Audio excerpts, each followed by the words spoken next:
नमस्कार। कक्षा 8 विषय हिंदी, इकाई 7 सोच अपनी अपनी।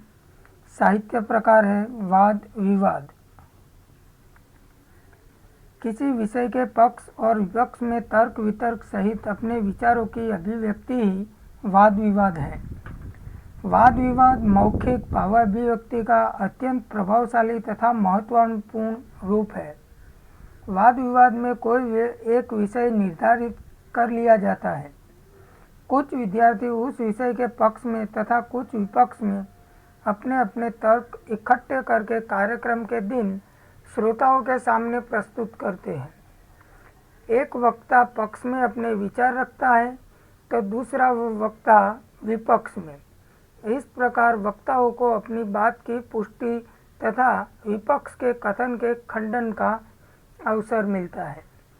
यानी कि सोच अपनी अपनी, जैसे जिसकी सोच को कोई भी व्यक्ति, कोई भी मुद्दा हो, उस पर बातचीत करना हो तब वाद विवाद होता है। कोई उसको जिस तरह देखता है उसी तरह उसके बारे में सोचता है और बोलता है, तो दूसरी ओर उसके विरुद्ध उसका तर्क वितर्क निकालकर दोनों के बीच वाद विवाद होता है। यानी कि हमें सभी व्यक्ति की सोच एक जैसी नहीं होती है। कोई और सोचता है तो हम भी कुछ और सोचते हैं। मैं भी आपको कोई भी चीज़ दिखाऊं तो उसके बारे में मैं क्या सोचता हूँ वह मैं बता सकता हूँ, और आप क्या देखते हैं, आप क्या समझते हैं वह आप बताएंगे। तो यहाँ इकाई 7 में सोच अपनी अपनी, जिसका साहित्य प्रकार वाद विवाद है, तो उसमें आपको 2 चित्र दिए गए हैं और लिखा है, नीचे दिए गए चित्रों को ध्यान से देखिए, फिर उन पर आधारित प्रश्नों पर कक्षा में वाद विवाद करवाइए। तो यहाँ 2 चित्र दिए गए हैं और उसके नीचे 3 प्रश्न दिए गए हैं चित्र के अनुरूप। चित्र आपको ध्यान से देखना है और उसके नीचे 3 प्रश्न दिए गए हैं। हम उन 3 प्रश्नों की चर्चा करेंगे। पहला प्रश्न दिया गया है, दोनों चित्र में क्या अंतर है। तो आप ध्यान से इन दोनों चित्रों को देखो और समझो कि दोनों चित्र में क्या दिया गया है। तो आप देख के वो कहेंगे कि एक चित्र गांव का है और दूसरा चित्र शहर का है। किसी को नदी, गांव की नदी, तालाब, मकान, पेड़, हरियाली दिखाई देती है, तो दूसरे चित्र में जो शहर का है वह पक्की सड़क, 2 इंसान, बस, मोटर कार, रिक्शा आदि सब दिखाई देता होगा। तो प्रश्न का जवाब यही है कि दोनों चित्र में क्या अंतर है, आपको क्या दिखाई देता है। तो उसमें दोनों चित्रों में से एक चित्र गांव का और एक चित्र नगर का है, यानी कि शहर का। गांव के चित्र में नदी है, उसके घाटों पर नहाते, कपड़े धोते, पानी भरते और काम करते लोग दिखाई देते हैं। गांव में कच्चे घर है, लोग मामूली कपड़े पहने हुए हैं, लेकिन गांव में बड़ी शांति का वातावरण है।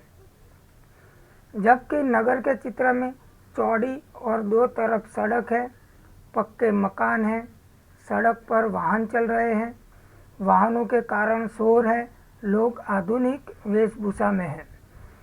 तो इन दोनों चित्रों को दिखाने के बाद हमें कई सारी चीज़ दिखाई देती है। जैसे कि गांव में प्रदूषण कम होता है तो शहर में प्रदूषण ज़्यादा होता है। गांव में शांति होती है तो शहरों में हड़बड़ाहट होती है। तो पहले प्रश्न का जवाब यही आता है।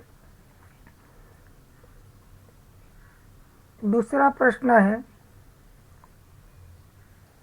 गांव तथा नगर के जीवन में क्या अंतर है और तुम्हें कौन सा रुचिकर लगता है, क्यों। तो गांव और नगर के जीवन में क्या अंतर है गांव में रहने का या शहर में रहने का? आपको कौन सा पसंद है? गांव में तो क्यों, और शहर में तो भी क्यों? तो गांव के जीवन में सादगी सरलता है, किसी तरह की बनावट और तड़क भड़क नहीं है। लोग शांति से अपने अपने काम करते हैं, नदी कुएं का पानी पीते हैं, वे अपने खेतों में उगाया अनाज तथा ताज़ी सब्जियां खाते हैं। लोग कच्चे घरों में रहते हैं, पर उनका जीवन प्रकृति के बहुत नज़दीक होता है।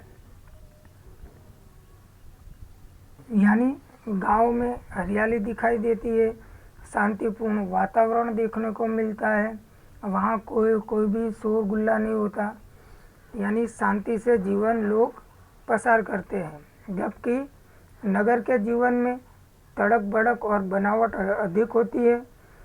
लोग आधुनिक और फैशनेबल कपड़े पहनते हैं, वे पक्के मकानों में रहते हैं, वे नल का पानी पीते हैं और बाजार से अनाज तथा फल सब्जी खरीद कर खाते हैं। नगर की सड़कों पर वाहनों का हमेशा शोर होता है। लोग दुकानों, बैंकों और दफ्तरों में काम करते हैं। नगर के जीवन में शांति नहीं होती।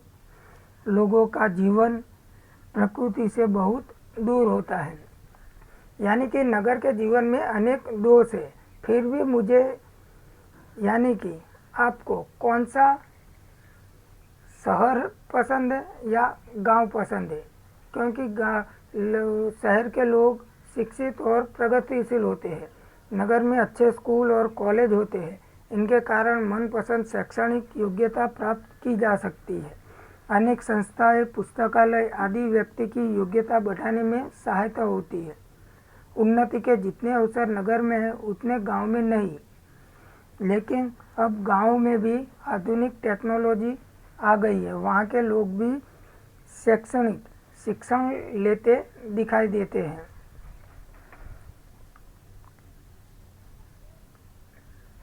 तीसरा प्रश्न है, क्या तालाब का जल पीने के लिए योग्य है?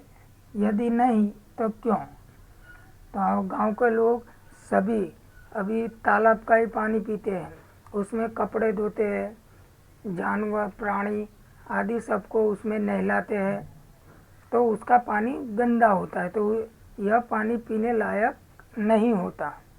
तो क्यों? तो तालाब चारों ओर से बंद होता है, उसमें चारों ओर से बाहर की धूल मिट्टी गिरती है, पेड़ों के पत्ते गिरकर सड़ते रहते हैं। लोग तालाब के किनारे कपड़े धोते हैं और जानवरों को नहलाते हैं। यह सारी गंदगी तालाब के जल को दूषित कर देती है। यह दूषित जल पीने से हैजा, पेचिश आदि तरह तरह की जानलेवा बीमारियां होने की पूरी संभावना होती है। इसीलिए तालाब का जल पीने के योग्य नहीं होता।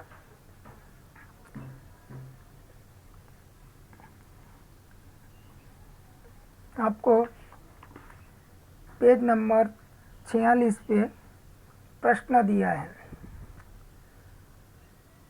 कौन शक्तिशाली है, कलम या तलवार? अपने विचार कारण सहित बताइए। यानी कि शक्तिशाली कौन है, कलम या तलवार? कलम यानी कि पेन। अब आपको पूछा जाए कि सबसे शक्तिशाली कौन है, तो आप ऐसा ही कहोगे कि तलवार, पेन नहीं। लेकिन इन दोनों का अलग अर्थ है। दोनों को देखा जाए कि कलम या तलवार शक्तिशाली कौन है, तो कलम लिखने का काम करती है, तलवार युद्ध में काम आती है। कलम के साथ दिमाग की शक्ति जुड़ी है, तलवार के साथ शारीरिक बल जुड़ा है। कलम कविता, कहानी, उपन्यास, जीवन चरित्र आदि लिखती है, तलवार गले काटती है और खून बहाती है, जबकि कलम हमें कुछ नया सिखाती है। कलम आनंद देती है, इससे समाज में सुख शांति का प्रसार होता है। वह लोगों के दिल जीतती है, वह बुरों को अच्छा बनाती है। रामायण पढ़कर कितने ही रावण राम बन गए। गांधी जी की आत्मकथा ने कितने ही बुरे लोगों को अच्छा बना दिया। व्यास, वाल्मीकि, कालिदास, तुलसीदास, रविंद्रनाथ टैगोर शेक्सपियर आदि कलम के कारण मरकर भी आज अमर हो गए हैं। कलम ने कई सिंहासन पलट दिए हैं। फ्रांस की राज्य क्रांति रूसो वाल्टियर की कलम की ताकत से ही हुई थी। तलवार रक्षा का साधन जरूर है, पर उसकी शक्ति कुछ समय तक ही रहती है। कलम की शक्ति युग युग तक छाई रहती है। इसीलिए मेरे विचार से तो तलवार की अपेक्षा कलम ही अधिक शक्तिशाली है।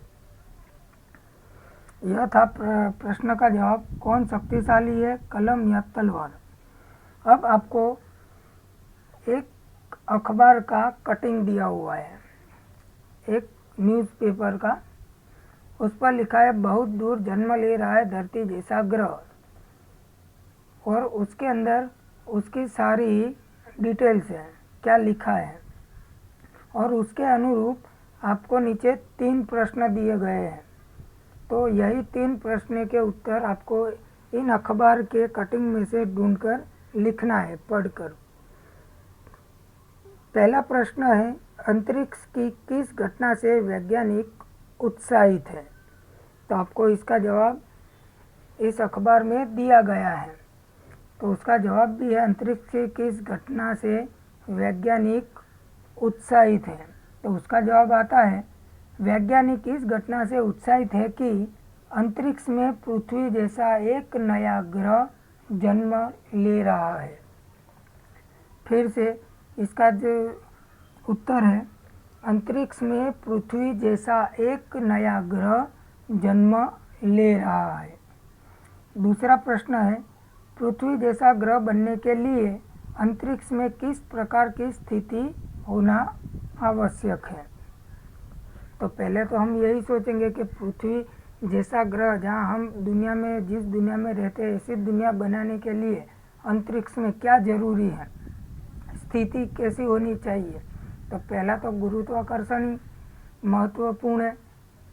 तो इसका जवाब आता है कि पृथ्वी जैसा ग्रह बनने के लिए यह आवश्यक है कि अंतरिक्ष में पहले तो पानी होना जरूरी है, इसके साथ धूल मिट्टी की परत होना जरूरी है, इससे चट्टानें हो जिनसे पृथ्वी की ऊपरी परतों का निर्माण हुआ हो।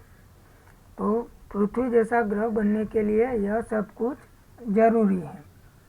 तीसरा प्रश्न, जोड़े मिलाइए, रेखा खींचकर सही जोड़े मिलाइए। तो आपको रेखा नहीं खींचनी है, लेकिन पहले के सामने जो उसका जवाब आता है वही उसके सामने लिखना है। जैसे कि यहाँ पर है 424 प्रकाश वर्ष, तो उसका उत्तर आता है पृथ्वी से नए ग्रह की दूरी 424 प्रकाश वर्ष। तो उसके सामने लिखेंगे पृथ्वी से नए ग्रह की दूरी। दूसरा है 1.6 करोड़ वर्ष, तो उसके सामने जवाब आएगा नए ग्रह की उम्र 1.6 करोड़ वर्ष। तो उसका सही जवाब सामने आएगा नए ग्रह की उम्र। तीसरा है 10 करोड़ वर्ष, तो उसका जवाब आएगा उसके सामने पूर्ण ग्रह बनने में लगने वाला समय, पूर्ण ग्रह बनने में लगने वाला समय, स्पिटिजर स्पेस। तो उसका जवाब आएगा नासा का टेलीस्कोप, नासा का टेलीस्कोप जो है उसका नाम है। उसके पश्चात लास्ट है कैरीसिसे, तो उसका जवाब आएगा वैज्ञानिक, कैरीसिसेस एक वैज्ञानिक है।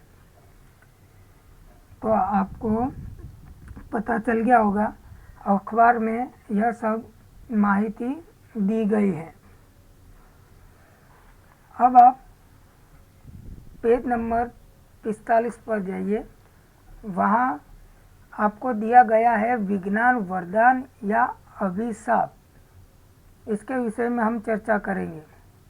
वहाँ आपको मुद्दे दिए गए हैं, प्रदूषण, बिजली, अंतरिक्ष की खोज, डॉक्टरी सुविधा, दूरभाष, कंप्यूटर, परमाणु बम, पिस्तौल, यातायात और ग्लोबल वार्मिंग। तो टूंक में हम उसकी चर्चा कर लेंगे कि विज्ञान वरदान है या अभिशाप। कोई बुक है कि विज्ञान वरदान है, यानी कि विज्ञान आने से हमें कई लाभ हुए हैं, तो कोई लोग उसके बारे में गलत भी सोचते हैं कि विज्ञान आने से कई नुकसान भी हुआ है, हानि भी हुई है। तो दोनों को हम देख ले कि प्रत्येक वस्तु के दो पहलू होते हैं। एक पहलू उसकी अच्छाइयाँ बताता है, दूसरे में उसकी बुराइयाँ दिखाई देती है। विज्ञान को भी एक कसौटी पर कसे तो सबसे पहले उसके अच्छे पहलू, तो अच्छे पहलू होते हैं कि विज्ञान ने बिजली की खोज कर मानव जाति पर बड़ा उपकार किया है, जैसे कि ट्यूबलाइट, पंखे, AC, cooler, fridge, geyser, lift तथा बिजली से चलने वाली अन्य मशीनें वैज्ञानिक की अद्भुत देन है। डॉक्टरी पेशे के तमाम उपकरण, एलोपैथी दवाइयाँ विज्ञान ने ही हमें दी है। टेलीफोन, मोबाइल वह भी विज्ञान ने हमें दिए हैं। फिल्में, दूरदर्शन, कंप्यूटर, मोटर, बस, ट्रेन, हेलीकॉप्टर, हवाई जहाज आदि सब विज्ञान ने दिए हैं। विज्ञान के कारण आज मनुष्य अंतरिक्ष में पहुंच चुका है। चांद की धरती पर उसने अपने कदम रख दिए हैं। विज्ञान के इन अनमोल वरदानों के कारण मानव आज धरती पर ही स्वर्ग के सुख लूट रहा है। इन सब वैज्ञानिक आविष्कारों के साथ ही विज्ञान ने बंदूक, पिस्तौल, परमाणु बम जैसे हिंसा और विनाश के साधन भी हमें दिए हैं। विज्ञान के कारण आज जल, थल और वायु में प्रदूषण भी बढ़ा है। यह उसकी बुराइयां है। इसमें संदेह नहीं कि ये विज्ञान के अभिशाप है, परंतु विज्ञान के वरदानों की तुलना में इसके अभिशाप खतरनाक होने पर भी कमजोर पड़ जाते हैं। सच तो यही है कि यदि विज्ञान न होता तो मानव जाति आज भी वही जीवन जीती जो आदिकाल में जंगलों में रहने वाले लोग जीते थे। इसीलिए हमें विज्ञान को वरदान और आधुनिक वैज्ञानिकों का आभार मानना चाहिए। इनके प्रयत्नों से ही हमें वे वैज्ञानिक सुविधाएं मिली है। तो विद्यार्थी मित्रों, यह सोच अपनी अपनी और उसके पूछे गए सवालों के जवाब थे। अब हम उसके अभ्यास स्वाध्याय को देखेंगे।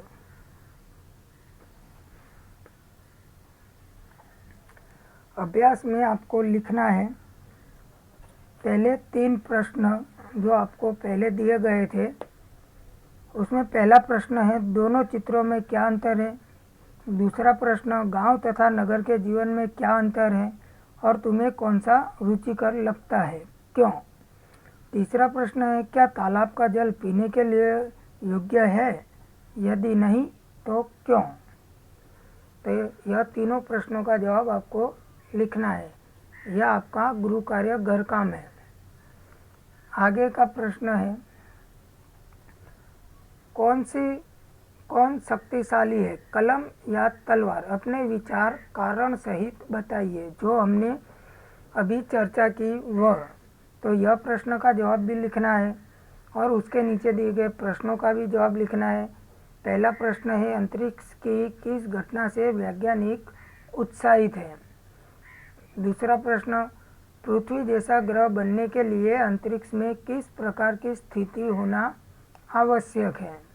और तीसरा प्रश्न है, रेखा खींचकर सही जोड़े मिलाइए। तो यह तीनों प्रश्नों के जवाब आपको लिखने हैं। स्वाध्याय देखें तो उदाहरण के आधार पर उपसर्ग लगाकर शब्द पुनः लिखिए। तो विद्यार्थी मित्रों, आप याद रखिए, उपसर्ग और प्रत्यय किसे कहा जाता है। उपसर्ग यानी कि आगे और प्रत्यय यानी कि पीछे।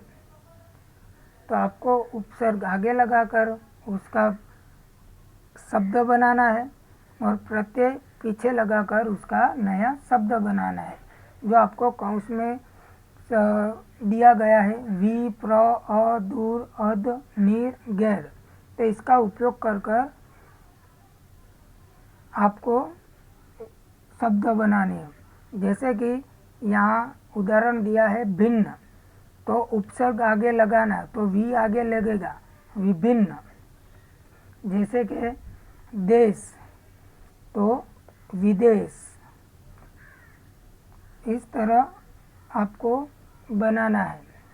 या फिर विदेश विदेशी, प्रकृति तो प्राकृतिक, इस तरह। फिर से समझिए, देश तो विदेश, पक्का तो उपसर्ग आगे लगेगा अध यानी अधपका, गम तो आगे दू लगेगा यानी कि दुर्गम, योग तो उपसर्ग प्र लगेगा प्रयोग। इसके बाद है जीव तो आगे नी लगेगा निर्जीव। उसके आगे है बल तो बल के आगे लगेगा नीर यानी कि निर्बल। समझ तो आगे उपसर्ग लगेगा गैर यानी कि गैर समझ। फिर सुविधा तो आगे अ उपसर्ग लगेगा यानी कि असुविधा, उसका शब्द बनेगा।